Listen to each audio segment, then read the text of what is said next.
What's up, everybody, and welcome to a brand new episode of Bricks and Toys. And in today's episode, we are revisiting probably one of the is it cringe or is it not cringe Batman movies of the 90s, and that is Batman Forever. Now, time for a little bit of backstory. Somewhere in the late 80s, about 89 and 1992, two movies were made by Tim Burton that relaunched the whole means of what it is to be a superhero film.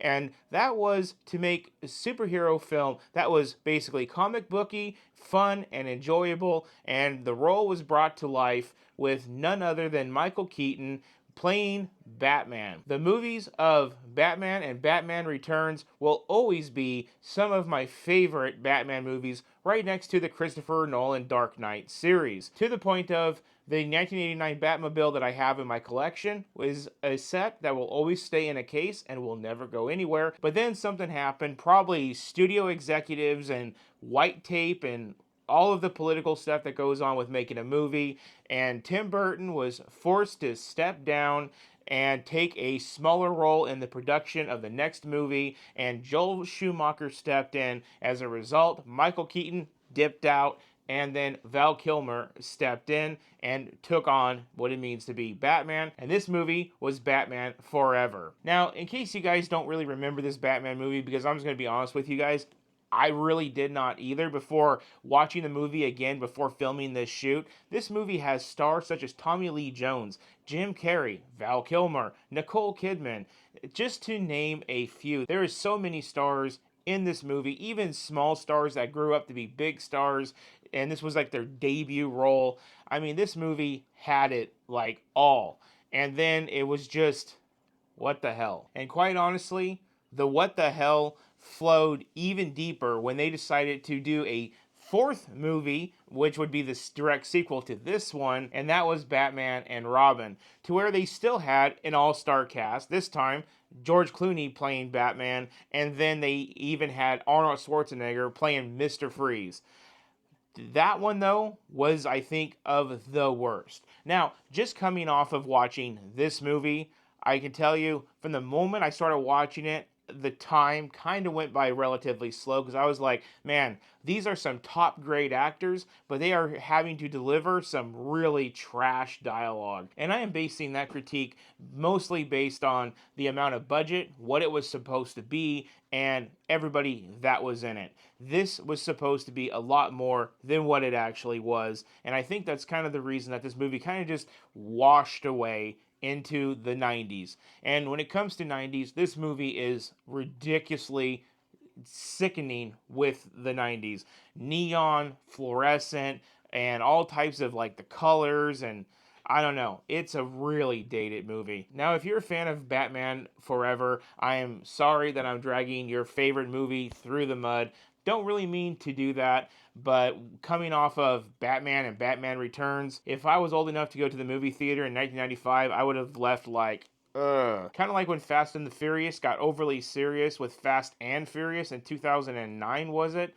And I left the theater at 18 years old going, what the hell did they do to my street racing movie? But anyway, now here we are 30 years later, and we're taking a look back, and now Lego has decided, out of all of its Batman stuff that it's ever done, it's going to now make a Lego set for Batman Forever. And I really think the timing is correct with this decision to make this set, as we did lose Joel Schumacher, the director, about 5 years ago to cancer, and then we did just recently, very recently, lose Val Kilmer. I forgot what got him, but I think it was ammonia, and I also think he was sick with something else as well. So from a respect perspective, I think it's really awesome that we have this set. And even though this is by far my least favorite Batman movie, right next to the one that came after, Batman and Robin in 97, I really am excited to get into this set and have this set as part of my collection. Now, let's talk about this Lego set just a little bit. Now, this is one that, for some reason, as I go through the promotionals on it, the pictures, and I do my research on it, I cannot get a actual idea of how big this set is actually going to be. And the reason of that is, just 1 year ago, we got a full-sized Batman TV series Batmobile that was $150 with about 1,800 pieces. Now we fast forward for $100 and half the amount of pieces, we now get the Batman Forever Batmobile. And so that begs the question, okay, it's obviously not going to be as big as that, but it's in between the price point of the Play Batmobiles we get, like the little tumbler and the other ones that I have right here behind me. But it's also more expensive than these guys, but it's not as expensive as, say, the Batman TV series Batmobile. So at $100, how big and detailed is this set going to be? Now let's take a look at this box and let's try to figure this out before we get into building this set. So let's do it. Looking at the box, we can see that this is a 12 and older set. So not quite 8 and older like a play set would be, but not quite 16 and older. So I do think the 12 and older is kind of a distinction of like, this set doesn't really know where to fall in, but that's just me probably overthinking it. It is set number 76304, Batman Forever Batmobile. Of course, that's what we've been talking about so far in the video. And it's 909 pieces. Like I said, it's about half of what we got last year, but yet $50 less. Math is so far not mathing, I guess. We do have Lego logo and the Batman logo up there in the corner. DC Batman branding in down there, and as well a little image of the Batman that comes with this set. And he does look like to be the Sonar Batman featured at the end of the movie, which is odd to me because when he took out that suit, the Batmobile was already destroyed by the Riddler. Very interesting. So anyway, looking at the car, it is imposed on the box to be in the Batcave. Now, did anybody else notice throughout the movie that in some scenes, the rear little tail actually split in two, and then in some scenes it was back to being one? Thought that was kind of interesting, but I guess it's supposed to be one piece despite it splitting in some parts of the movie. But anyway, the front of the box, it looks great. It draws you in. The box is actually of a really good size. It does kind of, throwing it off. It's not small, it's not big, and it's priced kind of awkward. Let's continue to look at the box. Here we got more of the branding, Lego Batman set number, and the Batman Forever distinction. On this side of the box, again, we got it pretty much the same thing with the do not eat it on that part. Looking at the top of the box, we can see he is more of that silver, and you can tell the Sonar suit from the other suit by the sheen of the color of the suit and the lack of bat nipples. Do not get me started in the mid-90s Batman movies with the bat nipples. And anyway, country of origin, more logos, and all of that. Going to the bottom of the box, we have more logos, set number, recycling information, Lego.com, Lego app information, Legal Eagles barcode, and all of that good stuff. Now moving to the back of the box, here we should finally get to see some dimensions of the set, and that's where we're going to start getting our answer as to what is this set exactly. Is it a play set? Is it not a play set and it's a display set? Or is it some weird thing that's like in between, kind of like maybe the Battle Droid and Stap, to where it can be either or. So let's look, and that's going to be our first picture. It's going to be 16 inches long. So 16 inches long, that's pretty big. That's basically a base plate and a half in width, as a base plate is about 10 inches. Height is going to be about 6.5. So 6.5 by 16 that's a good size Batmobile, guys.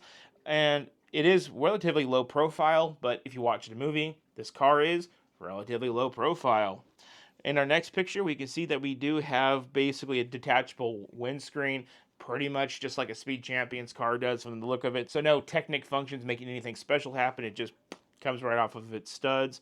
And then we do have the picture of it. Then we have a nice little stand with our Sonar, Val Kilmer, Batman. Then we have the back shot with the blue flame coming out of the back of the Batmobile.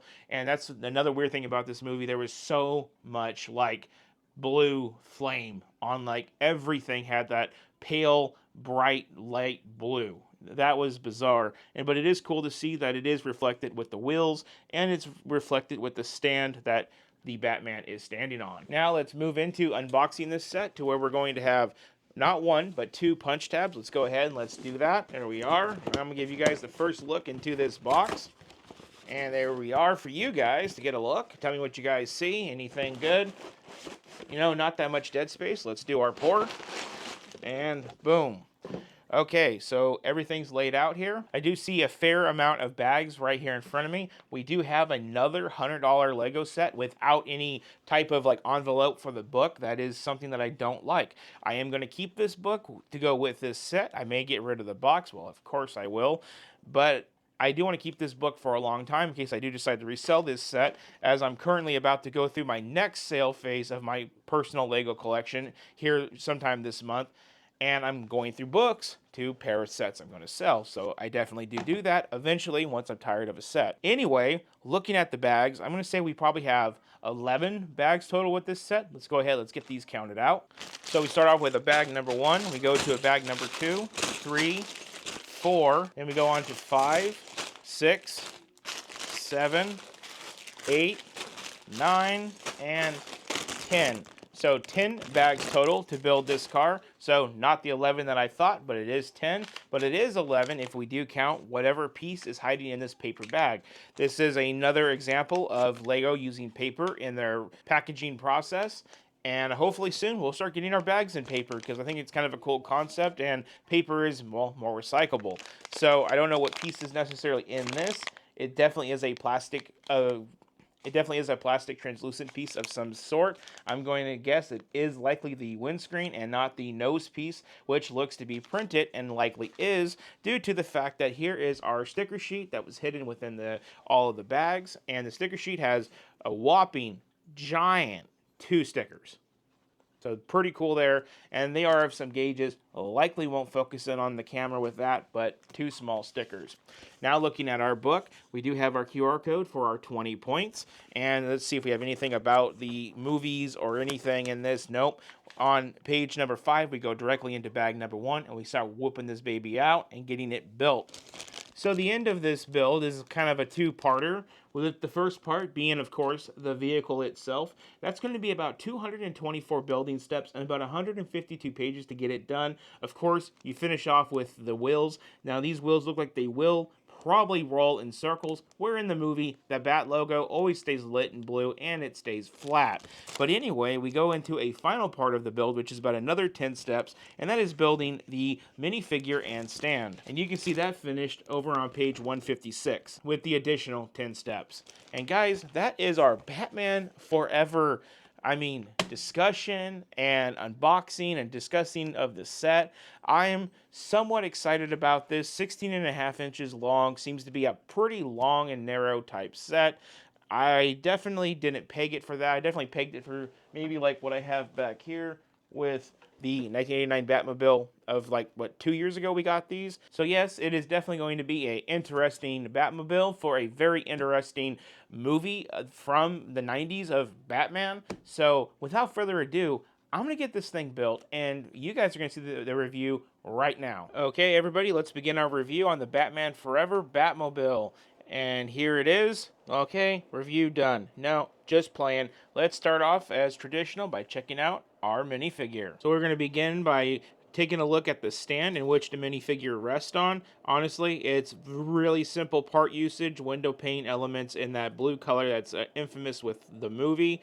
We do have the Batman Forever printed plaque that letting us know what this belongs to, with the Batman Forever symbol, and of course the Lego badge. And then we come and we look into our minifigure, and here we can see we do have a dual molded bat cowl on this one for the sonar blue eyes, as well as a slightly dark silver, I would say mostly dark silver body with a front printed torso. We do move into a rubber cape, and I do believe behind the cape we do have more printed torso.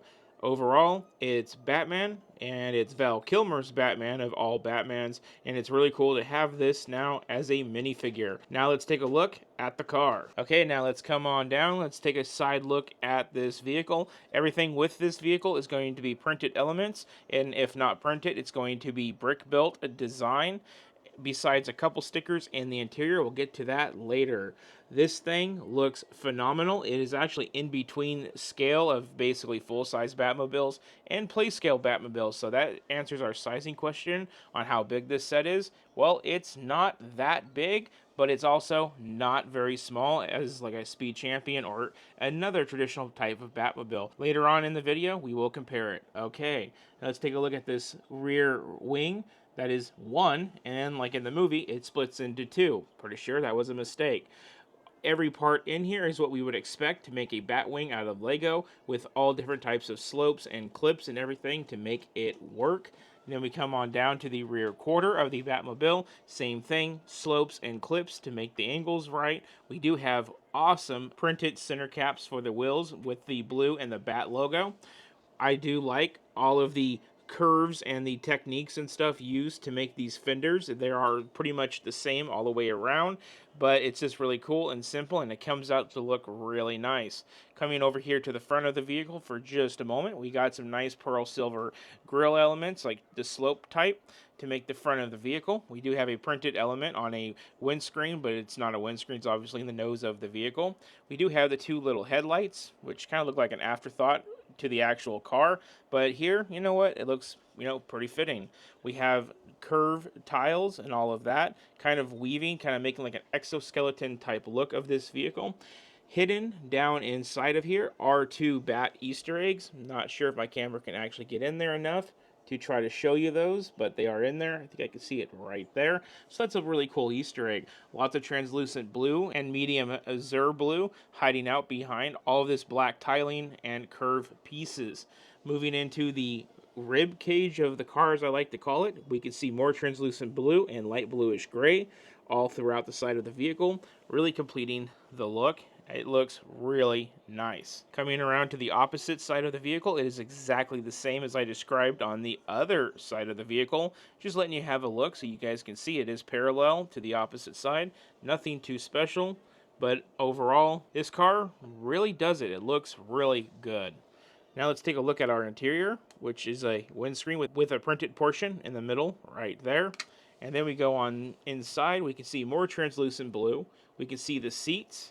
We can see a steering wheel, and then we can see 1 and 2 of our sticker elements here and in the console. And of course we have all the levers and stuff. Pretty simple interior, and then our windscreen goes back on very easily, and then we go on to the back of the vehicle. Here at the back of the vehicle, we can see our jet thruster, and that is just tucked up in there. It's looking really good. Maybe it would have been funnier to kind of add maybe like a flame or something, like a blue flame coming out the back. That would have been kind of cool, but you know what? I think this looks just fine for the model, and it keeps the model size without too much sticking out of it to get broken off when you move it around the house. One of the less traditional things that I like to do on this channel is just to look at the underside of a build. It lets you kind of see what the build is made of.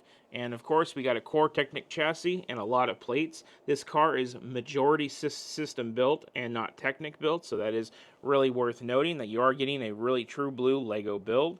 The tires are all the same size all the way around. We can see some of the interesting anglage that is used to make that round nose, but using, well, square brick, as that's how it is with Lego.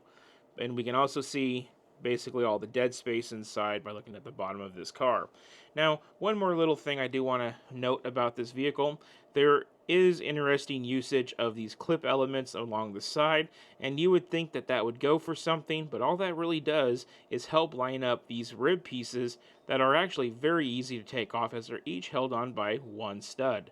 This car's construction is the core chassis, which I just showed you the underside, and then you kind of build a rectangle part that clips in here in the back and once here in the front, and it kind of slides into place and clicks in, and once it's done, well, that's how you get that really cool angle. One really cool thing to note about this car is it looks so much better as a Lego model than it does in the movie. I bought this because, you know what, I figured it's time to pay homage to the Joel Schumacher movies, and now that it's here, it's actually it's kind of making me feel a certain type of way that's leaning very positive.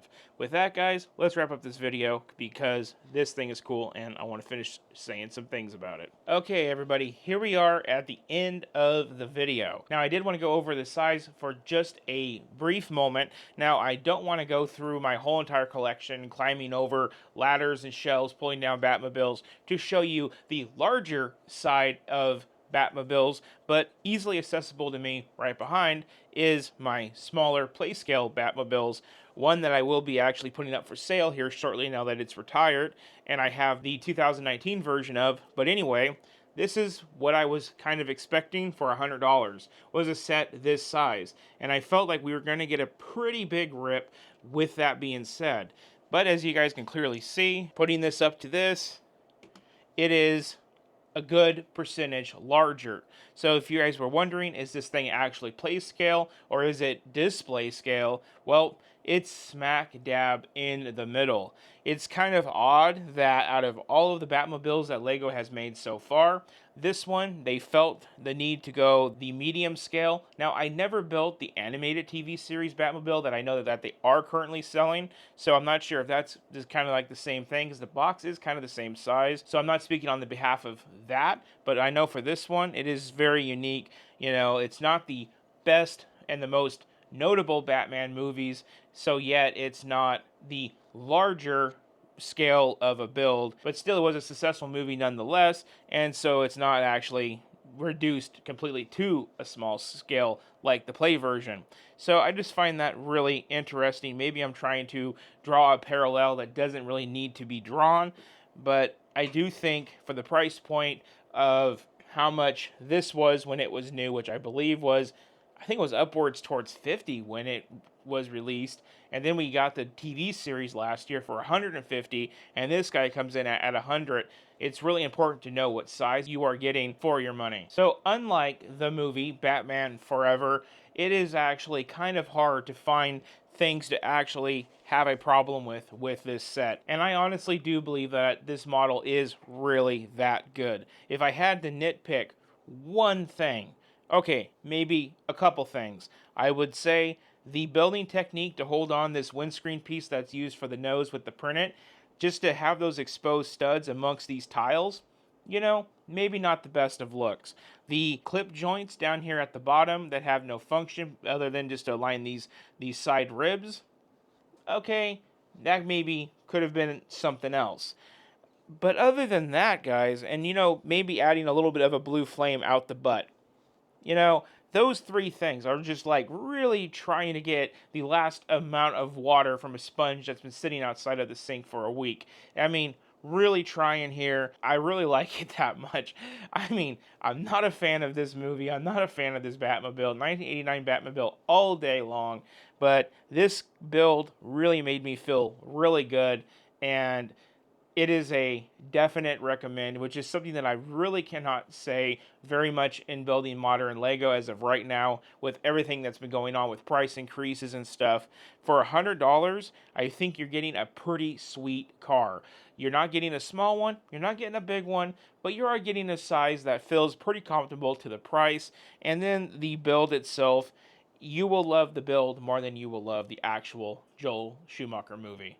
And with that, guys, it's 2 thumbs up. If you haven't done it, I recommend that you do it. I do believe at the time of filming this that this set is already on a slight back order. Hopefully it's not, because if you haven't got it and you're thinking about getting it, you're definitely going to want to get this, and I do think it's really good. So that's all I have to say on that. If you guys enjoyed this video, please consider hitting the subscribe button to follow along with everything that we do here. As usual, share the video with a friend, hit the thumbs up, the like button. That would be awesome. Now I want you guys to drop your comments down below on what you think about this Batmobile. I would love to talk to you guys about it, because it's so bizarre on how good of a build this actually made me feel when I've been kind of in a weird spot with Lego lately, and this completely just flipped the script on me. I did not expect this today to actually have this much fun. So drop comments down below. Up next on the channel, we will be doing the Battle Pack, which is going to be completely in the opposite of direction of Lego That Makes You Feel Good, because that is the most expensive Battle Pack that we've ever gotten. And we're going to dive into trying to rationalize it or not rationalize the price of it and such. So make sure you check that out. Thank you so much for watching. Y'all have a good one.